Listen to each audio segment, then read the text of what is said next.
Hello শিক্ষার্থী বন্ধুরা, আজকে আমি তোমাদের জন্য নিয়ে এলাম তোমাদের 41 নম্বর পেজের অঙ্কগুলো। আজকে আমি তোমাদের বইয়ের 41 নম্বর পেজের অঙ্কগুলো সমাধান করব। প্রথমে আমরা দেখতে পাচ্ছি 4 নম্বরে দেয়া আছে খালি ঘর পূরণ করি। 4 নম্বরে দেয়া আছে খালি ঘর পূরণ করি। আমরা খালি ঘর পূরণ করি অঙ্কগুলো করব। এখানে 4টে অঙ্ক দেয়া আছে। 4টে অঙ্ক আমরা কি প্রথমে সমাধান করব। 4 নম্বর 41 নম্বর পৃষ্ঠার 4-এর 1, 98 যোগ খালি ঘর যোগ 3607 56 ইকুয়াল টু 5253। আমরা দেখতে পাচ্ছি এখানে 4টি রাশি দেওয়া আছে।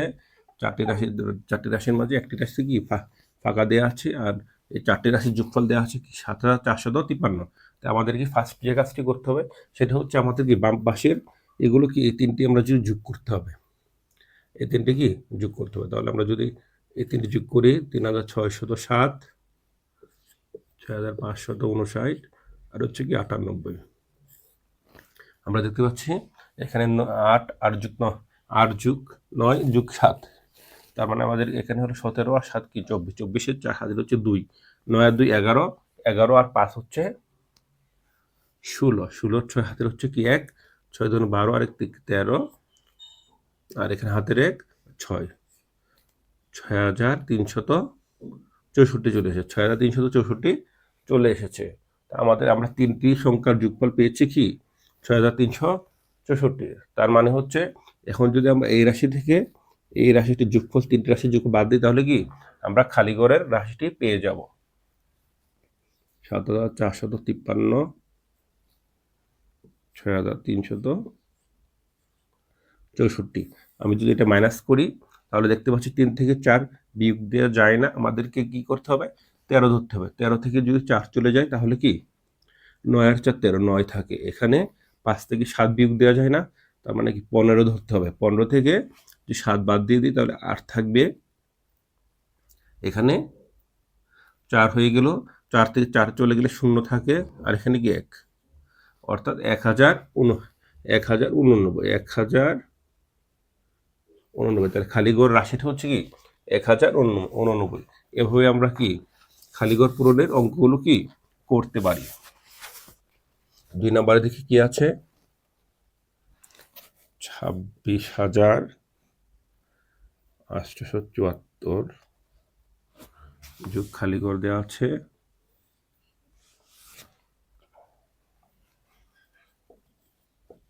59,300। তাহলে আমরা যদি এটা থেকে যদি এটা বাদ দিয়ে দিই তাহলে কি আমরা মাঝের রাশিটি পেয়ে যাব। তাহলে 59,300 বিয়োগ 26,874। 10 থেকে 4 বাদ দিলে 6 থাকে, এখানে 8 হয়ে গেল। 10 থেকে 8 বাদ দিলে 2 থাকে। 13 থেকে যদি 8 বাদ দিয়ে দিই তাহলে আমরা কি 5,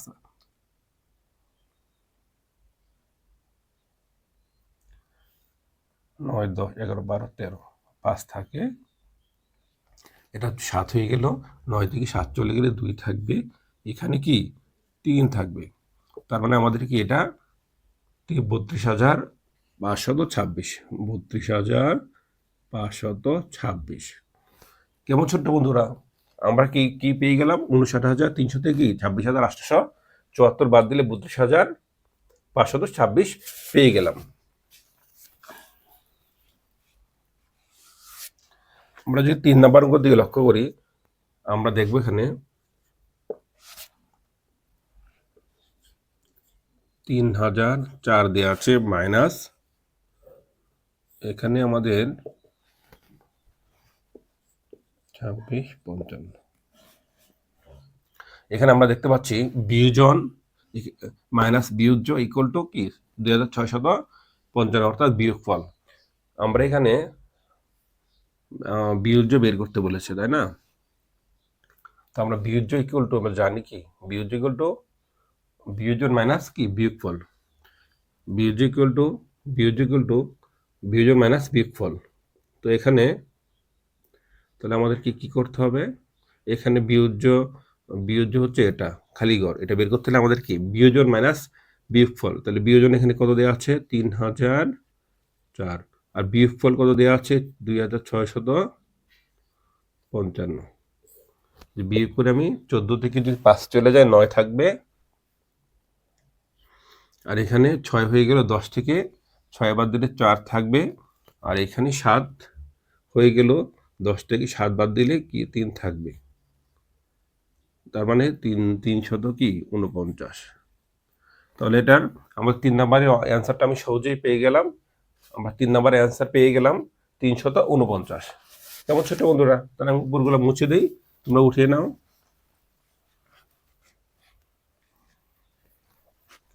4 নাম্বারটি বলেছে, 4-এর 4 বলেছে বিয়োজন হচ্ছে কি ফাঁকা, মাইনাস 6483 ইকুয়াল টু 3517। ছোট শিক্ষার্থী বন্ধুরা, এখানে আমরা কি বিয়োজন মাইনাস বিয়োজ্য ইকুয়াল টু বিয়োগফল আমরা এই সূত্রটি জানি। তো এখানে আমরা যদি বের করতে চাই, তাহলে আমরা যদি বিয়োজন বের করতে চাই তাহলে কি করতে হবে, বিয়োগফলের সাথে কি আমরা জানি বিয়োজন ইকুয়াল টু কি বিয়োগফল যোগ বিয়োজ্য। তাহলে এখানে বিয়োগফল কত আছে 3517, বিয়োজ্য আছে হচ্ছে 6483। আমি যদি দুইটা রাশি যোগ করি, 7 আর 3 যোগ করলে 10, 10 শূন্য হাতের হচ্ছে 1, 8 আর 1 9 আর 1 10 শূন্য হাতের হচ্ছে 1, 4 আর 1 5, 5 আর 5 যোগ করলে 10 হাতের হচ্ছে 1, এখানে কি 7 আর 3 10, তার মানে 10,000। 4 নম্বরের তাহলে বিয়োজন হচ্ছে 10,000, 10,000 মাইনাস 6483 ইকুয়াল টু কি 3517, 3517। তো ছোট শিক্ষার্থী বন্ধুরা, তাহলে আমরা পেয়েছি 41 নম্বর পেজের আমাদের খালি ঘরের অঙ্কগুলো আমরা করেছি আজকে আমাদের আজকের ক্লাসে। আমরা নেক্সট ক্লাসে আমরা ঢাকের অঙ্কগুলো শুরু করবো। আল্লাহ হাফেজ।